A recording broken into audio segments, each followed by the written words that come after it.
Hello, welcome to another video from Avenue X looking at Chinese drama in the past week. This week we really don't have that much going on. I can spend more time doing other stuff instead of editing videos looking at myself. But we still have a couple of drama news. First, the dramas that are scheduled to air from last week, they're all airing. Then on August the 2nd, we will have the Hu Yitian and Tian Xiwei led iQIYI contemporary romantic drama 天才女友 airing. I think the title right now is The Genius of Girlfriend. The sort of screening of how many people clicked on iQIYI to book it, because these days you can literally click on a drama that hasn't aired and say you want to see it, so they kind of get the numbers from people. That number wasn't very positive. It's not very high. So unless the drama itself is surprisingly good, which given today's drama land condition is very unlikely. Still though, when the drama airs, I'll try to check it out and then see if it's anything worth spending your time on. Also during this week, a drama that hasn't finished shooting so long ago now has gotten its license. This is the 24 episodes contemporary drama that is owned by iQIYI and Tencent joined together. 检察官与少年. English title is Justice's Path with the Youth. Justice's Path with the Youth. Whoever translated this into English, they really intend to make your life difficult. This is led by Zhang Xiaofeng, 宅子路, Yu Jiacheng, and it is 检察官, which is prosecutor, and then teenagers, people who haven't become adults yet. So a lot of juvenile crimes probably involved in this drama, and it has been a very hot topic for some reason. Multiple dramas in recent years have been made that are focused on this.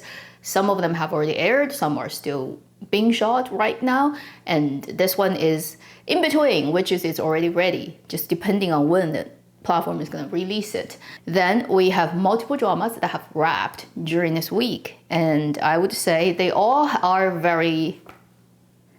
in their very different ways. First is the short kind of suspense thriller drama 十日中烟, The Infinite 10 Days. This is directed by the director Xiong, who did quite a few projects in the past that I think are just different and having strong author kind of vibe in dramaland, such as Crossfire and a couple of other very urban legend type of dramas. And this is an interesting director because he was professionally previously an editor who turned director. It's produced by Nimeng, which is Lemon, which is the company that has produced a lot of very popular dramas in the last decade. And Tencent. The drama's definitive lead is Xiong. Everyone else is like on the other block of the text, include people like Hu Xianxu and Wei Daxun, and this one is done, and it's not a long drama, so if they're really fast at post-production, it is conceivable that by the end of this year, this drama could come out. Ultimately, if the story is interesting, people will go and watch it, but it's Xiong drama, so every time Xiong drama and Xiong movie shows up, it's like a war between his fans and his anti-fans. They're like two religions. Usually I don't talk about his stuff on my channel because I know it's gonna be messy. Anyway, so that drama is wrapped. Next one that's wrapped is another, before it even started shooting, has been so talked about and fandoms were already fighting before they even had the casting announced. Then they started shooting, more drama happened. Now they wrapped shooting. I'm pretty sure it's just not gonna stop, okay? Until the moment the drama airs, it's gonna keep happening. During its airing, it's gonna keep happening. It's kind of like booked for publicity and mess. 将门读后. English title is right now Empress Reborn. So guess what? It's a reborn story again. It's led by Wang Hedi and Meng Ziyi. How many times has she been reborn? Like, I've lost count. As a princess, as an aristocrat lady, as a whoever, like whatever she gets wronged, whatever in her first life, now she comes back with a revenge and she's gonna climb to the top. She's gonna be Empress Dowager, she's gonna be what, a queen, whoever. She's done too many of such scripts to the point that I mix them up in my head. I don't know which one is which, so this is that one. 36 episodes, and it's owned by Tencent, and it's finished shooting. They've released a wrap video that has a little bit of the footage of the drama at the beginning, and then the rest of it is just showing you all the behind the scenes. You hear the producer slash director, the guy who's directed and done so many fantasy idol dramas in the last decade, Yin Tao, like talking in the background. You hear his voice. It's like, I don't know. I feel like this is more of a the big people behind the scene enjoying themselves project than really the traffic actors stuff. If you look at just a couple of shots right at the beginning of this video, Meng Ziyi, apart from like her hairstyle is slightly different, looks exactly like what she looks like in Power of Blossom by Hua Sha that has just finished airing. In terms of taking the mask off and looking cool of Huang Hedi, that shot is basically one-on-one copy from Fairy and Devil.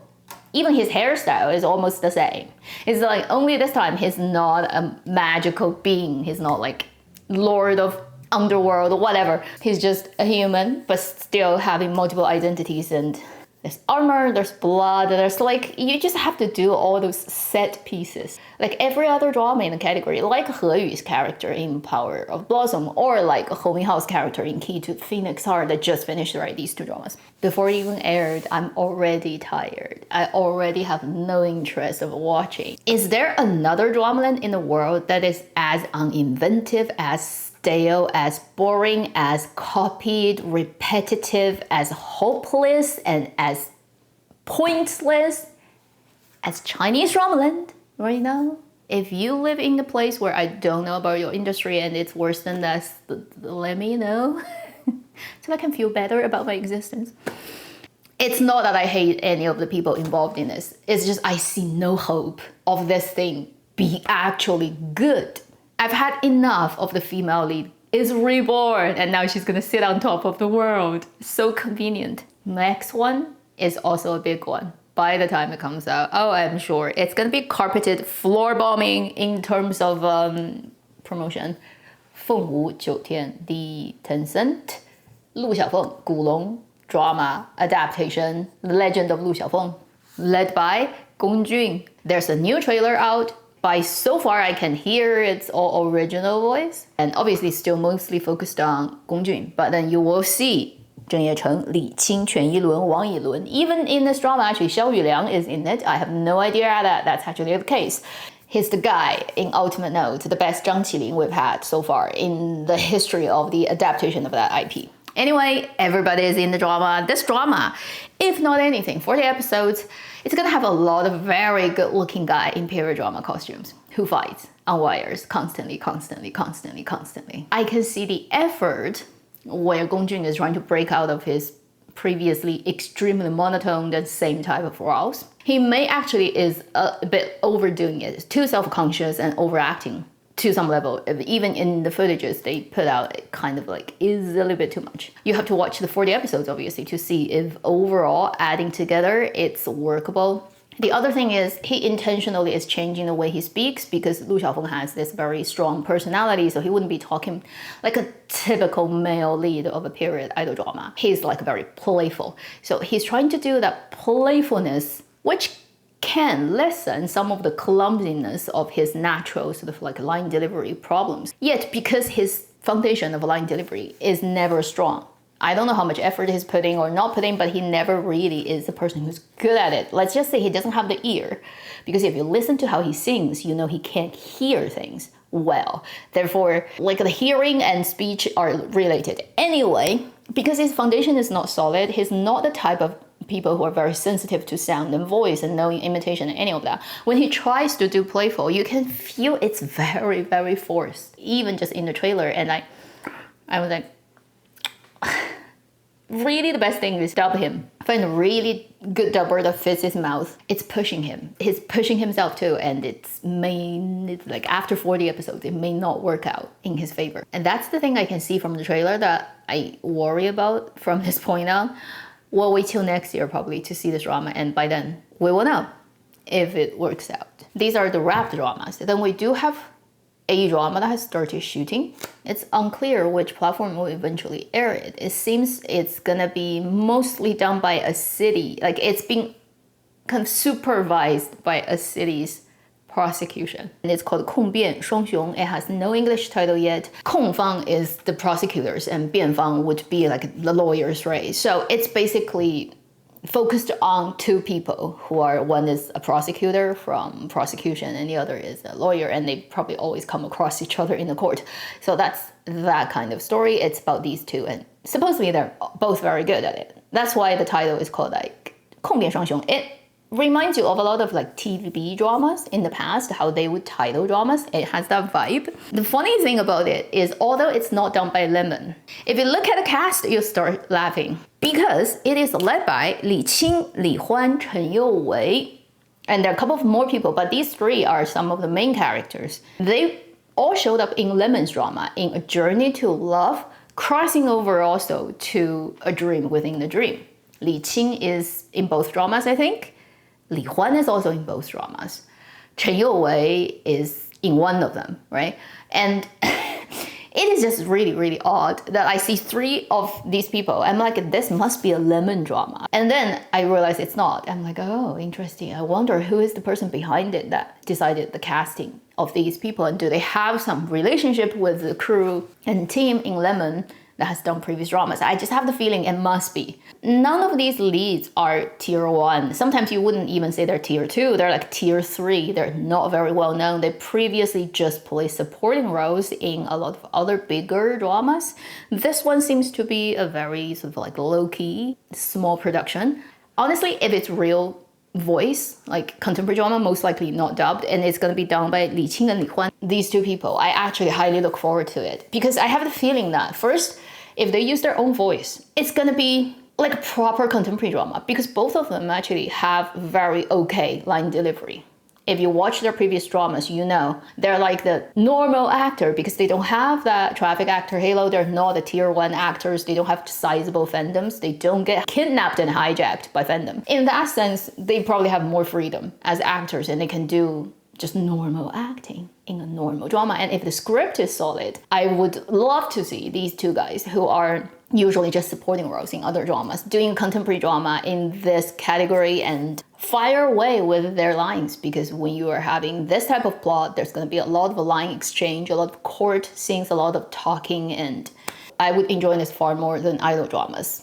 Even earlier this year, when Gongjun was in that core drama, although he really didn't break through his acting, because it's not an idol drama, it's not a period like where he's a prince drama.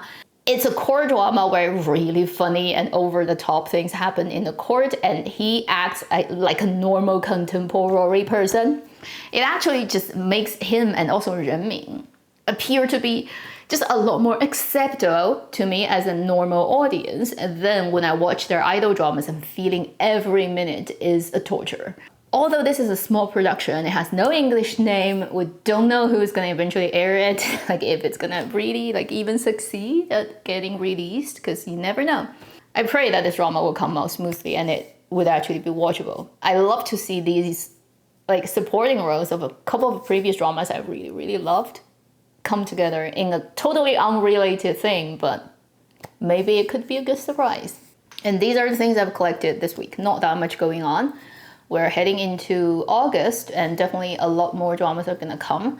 Meanwhile, Chinese cinema is just going through epic like shit show about so many movies claim they're gonna screen and they gave up on showing up, or they did a test screening and didn't work out and then pulled out of the market. So July of Chinese cinema was a mess. It was a very big mess and very controversial, and a lot of if you want to say like if Dramaland is bad, right, cinema is bad too. Like Chinese cinema and Chinese television right now are just like, if you say there's anything watchable that comes out of Chinese television these days, right, that doesn't give you so much pain, maybe actually some variety shows. At least it gives you laughs. It makes it fun. That's the unfortunate situation. Or you should just go and play games. My guild is still open, but you may not want to come in now because it's a little bit too late and it's a lot of catch up to do if anybody wants to join the Where Winds Meet game now, right? You've never played it. You want to come in, which is already, what, 8 months, almost 9 months too late. Not too late, but behind. The amount of catch up you're gonna do is, I can't even imagine. Thank you for sticking with Avenue X. Thank you for not fully giving up on Chinese Dramaland. It still has audiences. What a miracle. And let's see what August is gonna bring us. That should be the end of this video. If you want me to just uncontrollably rant certain things about Chinese drama land, you can watch my Thursday's live stream. It's already on my channel. 3 hours of non-stop pretty much ranting. Please take care. I'll see you in my next video. Meanwhile, live long and happy drama watching.